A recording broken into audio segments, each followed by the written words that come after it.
Action.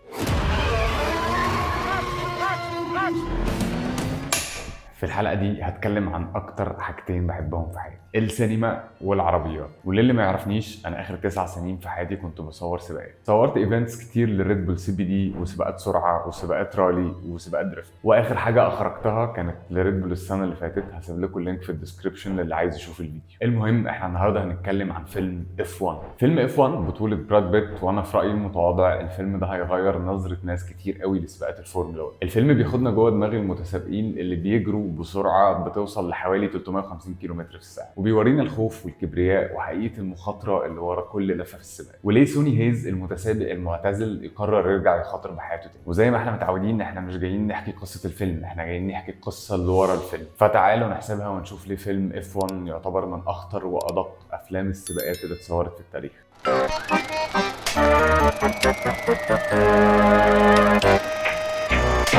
القصة بتدور حوالين سوني هيز اللي بيرجع لسباقات الفورمولا 1 بعد غياب طويل، لما فريق صغير بيبتدي يطلب مساعدته في تدريب متسابق لسه بيبتدي رحلته. لكن الرجوع بالنسبة لسوني بيكون أكبر من مجرد تدريب، وسوني بطريقة ما بيشارك في السباق كمتسابق. وبيتحول الفيلم لسباق ما بين سوني ضد جسمه اللي كبر وضد أمجاده اللي حققها قبل كده. وكل ده بنعيشه بس مش كمشاهدين، احنا بنعيشه جوه الكوبيت في كل لحظة وكل لفة في السباق. والفيلم ده مختلف عن غيره في افلام السباقات لانه اتصور جوه حلبات حقيقيه، زي حلبة سيلفرستون وياس مارينا واوتودروم وحلبة مونزا. وانا قصدي هنا بتصور في حلبات حقيقيه ان هم صوروا سباقات حقيقيه. فريق التصوير وفريق الانتاج دخلوا وسط احداث الجراند بريكس وصوروا لقطات حقيقيه لسباقات كانت اوريدي شغاله، وده علشان يوصلوا لنا التجربه باكتر شكل واقعي وحقيقي. المخرج جوزيف كوزانسكي اللي اخرج فيلم توب جان مافريك قرر ينقل لنا التجربه دي في فيلم فورمولا 1. التصوير في العربيات عاده بيبقى صعب جدا، حتى لو مش سباق، لو عربيه بتتحرك وفيها اتنين بيتكلموا مع بعض الموضوع بيحتاج مجهود وبيحتاج معدات كتير قوي. فتصوير عربيات زي فورمولا 1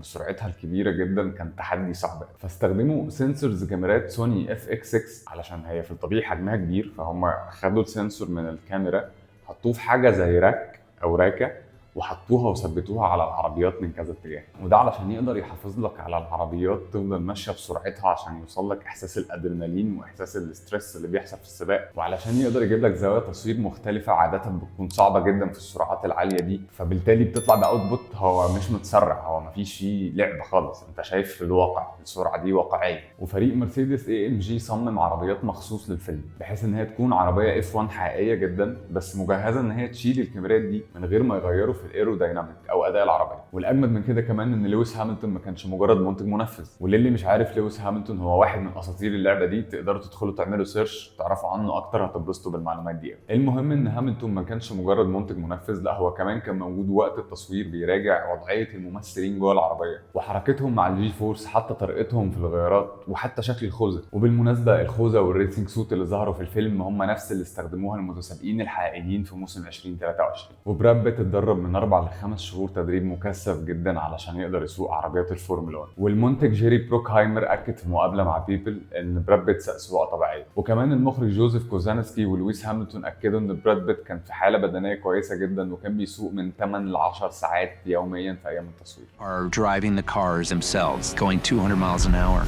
وده بيعرفنا ان براد بيت ما استخدمش دوبلير، هو كان بيسوق بنفسه على حلبة سيلفرستون وسرعته عدت ال 200 كيلومتر في الساعه. واللي بنشوفه على وشه جزء كبير منه مش تمثيل، ده رد فعل طبيعي لجسمه تحت ضغط السرعه. وعلشان يوصل لنا الصوت بنفس الواقعيه فهم سجلوا اصوات من سباقات حقيقيه في موسم 2023. اما بالنسبه للمزيكا او الساوند تراك اللي كان شغال طول الفيلم، فالعظيم هانز زيمر قرر يعمل حاجه مختلفه.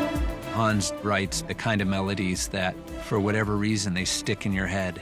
تيمة الموسيقى في الفيلم كانت بتجمع أصوات الميكانيكا مع الآلات الوترية، فتحس إن الأصوات بتتلعب من أوركسترا بتلعب سيمفونية موسيقية، وكل لفة في الفيلم ليها نبض وكل مطاردة ليها نغمة. So one of the things I'm going to try to do is make it sound in the cinema as if you're truly experiencing a true race.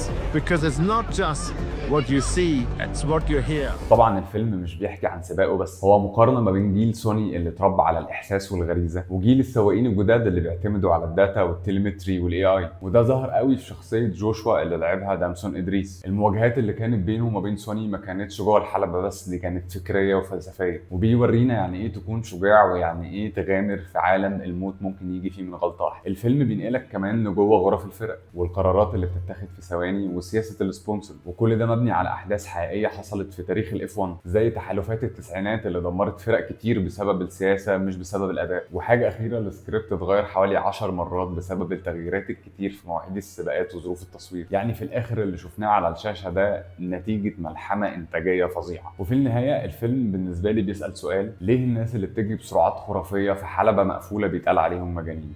وليه هم في نظر بعض ابطال؟ والاجابه بالنسبه لي بتبقى ان الناس دي بتشوف حدود الحياه والفرق ما بينهم وما بين الموت اولا اراده ربنا، ثانيا بتبقى اجزاء من الثانيه، وفي اللحظه دي بالذات انت جسمك بيضرب ادرينالين ما تقدرش تتخلى عنه لو جربته في يوم من الايام. ففورمولا 1 مش مجرد فيلم وسباق وبس، دي قصه عن الناس اللي عايشه على حافه الحياه، وعن الجمال اللي في الجنون، وعن الادرينالين اللي بيتولد نتيجه السرعه. وفي نهايه حلقتنا اعتقد ان الفيلم من وجهه نظري ورانا جانب من جوانب الشجاعه، ونشوف ونفهم سباقات الفورمولا 1 بمنظور مختلف، وبنتاكد ان المهاره مطلوبه لكن الخبره عليها عامل اكبر بكتير. وفي النهايه لو عجبتك الحلقه تقدر تشوف الحلقات اللي فاتت وتقول لنا في الكومنتس تحب نحسبها لايه الحلقه الجايه.